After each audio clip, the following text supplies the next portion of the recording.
Bismillahirrahmanirrahim. Assalamualaikum warahmatullahi wabarakatuh.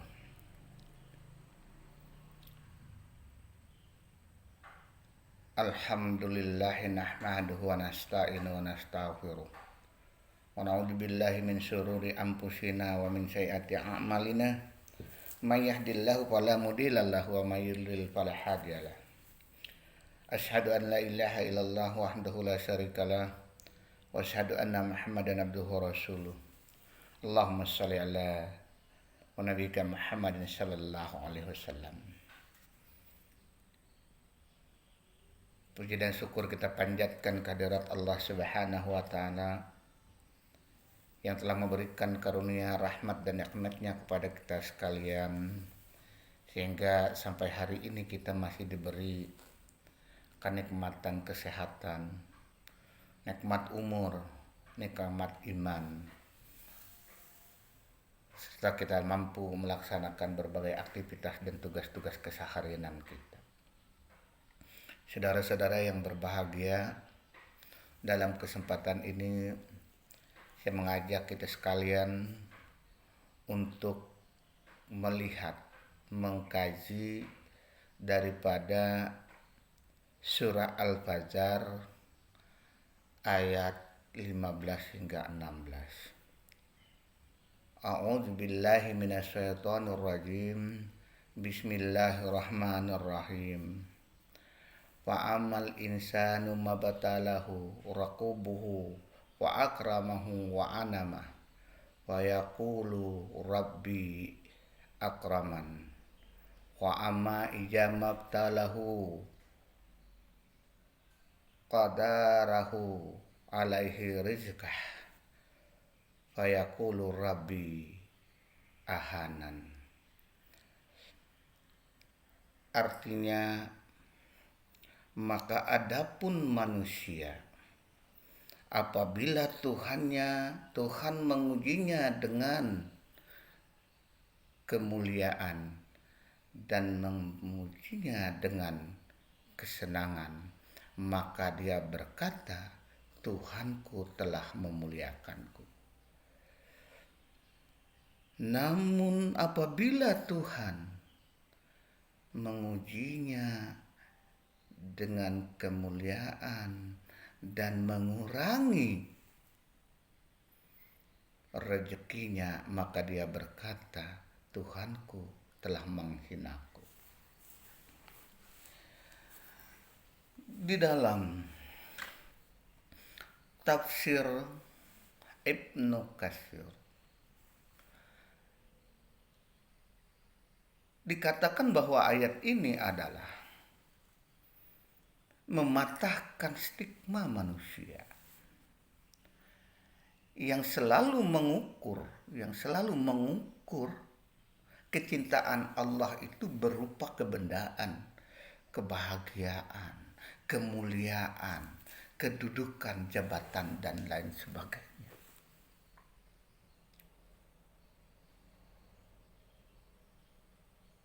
Manusia cenderung demikian dalam hal melihat kecintaan Allah kepada dirinya tanpa ada melihat satu hal-hal lain seperti adanya cobaan-cobaan di dalam kehidupan. Dua ayat ini jelas-jelas memperlihatkan wajah dari sikap manusia itu sendiri yang pertama, manusia itu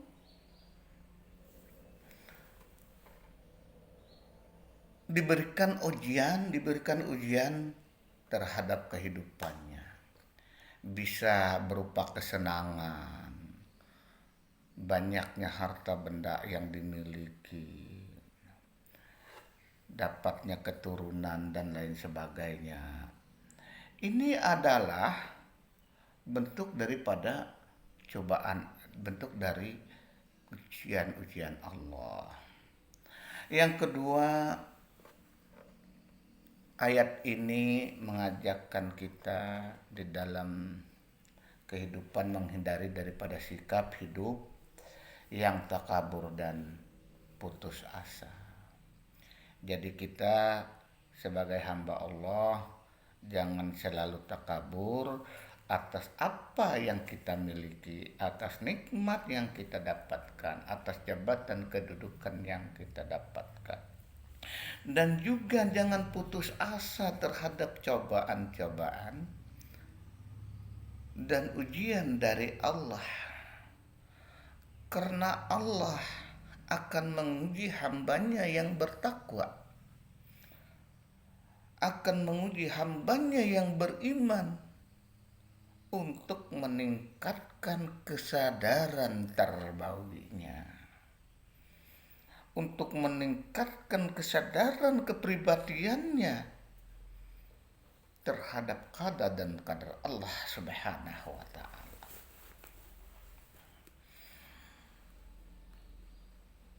Tidak ada orang yang mendapat ujian kalau tidak sekolah. Tidak diberikan ujian kepada orang yang tidak berkuliah.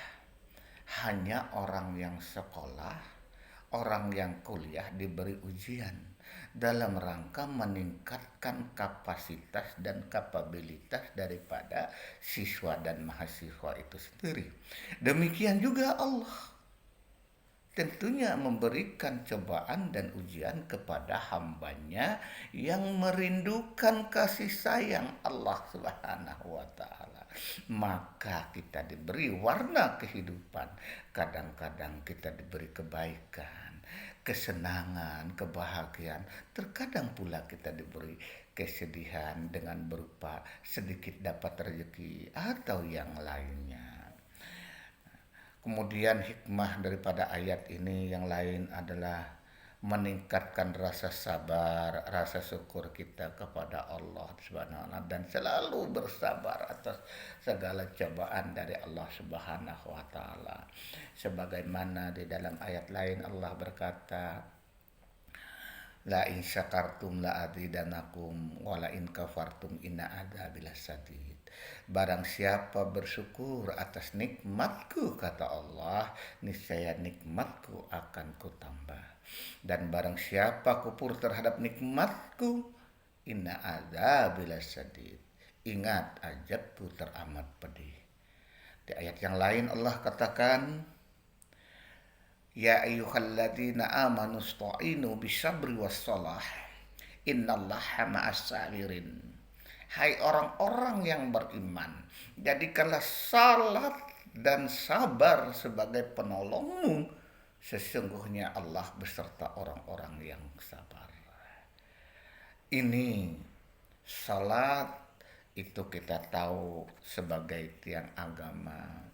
Dan salat adalah tolok ukur ibadah seseorang. Kesabaran seseorang adalah satu sifat kemuliaan di mana selalu taat dan sabar terhadap kodrat dan iradat Allah yang terjadi pada dirinya. Dia ikhlas dan ridha apa yang terjadi pada kehidupannya karena dia cinta kepada Allah. Apa yang dia terima, apa yang dia rasakan, itu semata-mata demi kecintaan Allah terhadap dirinya. Jadi di dalam kehidupan kita, hendaknya kita selalu sabar, bersyukur. Karena itu kunci daripada kesuksesan dan ketenangan jiwa kita. Kemudian yang lain lagi dari makna hikmah dari ini, kalau kita lihat keluar daripada diri kita dari ayat ini, kita terjemahkan, kita maknai di dalam pendidikan karakter di dalam Islam. Ayat ini membentuk kepribadian yang luar biasa agar kita selalu memahami diri kita bahwa kita manusia itu berada di dalam genggaman, di dalam pengaturan Allah Subhanahu wa ta'ala yaitu di dalam karakter hidup kita, membentuk kepribadian, membentuk akhlak yang baik.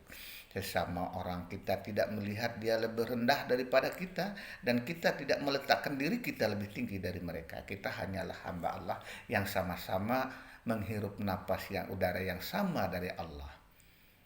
Hanya yang membedakan kita adalah ketakwaan kita kepada Allah Subhanahu wa taala. Ketakwaan itu tercermin dari sikap-sikap kehidupan kita. Ketakwaan itu tidak kita bisa kita lihat bukan di akhir hayat nanti, tetapi pada saat-saat sekarang kita bisa mencerminkan bahwa kepribadian kita itu adalah bagian dari ketakwaan kita. Contoh, berpakaian yang baik, bertutur kata yang baik, berinteraksi yang baik, bersosial yang baik di masyarakat. Dengan siapapun kita bisa berkomunikasi, berinteraksi dan sebagainya. Ini bagian daripada ketakwaan. Lalu penerapan dalam kehidupan sehari-hari di dalam keluarga kita harus selalu mengajak anak-anak kita dalam keadaan mengajak anak-anak kita dan bersabar di dalam menjalani hidup dan kehidupan ini, selalu yakin bahwa apa yang kita rasakan, apa yang kita jalani itu adalah qada dan kadar Allah, bagian dari cintanya Allah kepada kita. Kemudian misalnya di sekolah, para guru harus memberikan kepada siswanya suri teladan yang baik, ajakan yang baik, memberikan motivasi, memberikan pembelajaran yang baik, terutama kepribadian seorang guru itu harus dicerminkan sebagai suri teladan atau contoh bagi siswanya. Kemudian dalam masyarakat penting untuk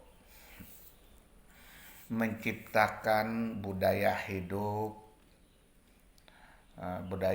yang penuh kesabaran, penuh kecintaan, menjalin cinta, menjalin silaturahmi satu dengan yang lainnya, berkomunikasi, berinteraksi di dalam masyarakat. Itu adalah bagian yang harus kita laksanakan sebagai tafsir ayat ini tadi, sebagai tafsir terbawi dari ayat ini. Tafsir terbawi ayat ini menekankan kepada kepribadian kita sebagai hamba Allah, pandai bersyukur, penuh kesabaran, tidak kufur nikmat, tidak takabur, tetapi harus selalu pandai bersyukur. Demikian kajian ini saya sampaikan, mudah-mudahan untuk bermanfaat bagi kita sekalian. Mohon maaf atas segala kekurangannya. Wabillahi taufiq wal hidayah. Wassalamualaikum warahmatullahi wabarakatuh.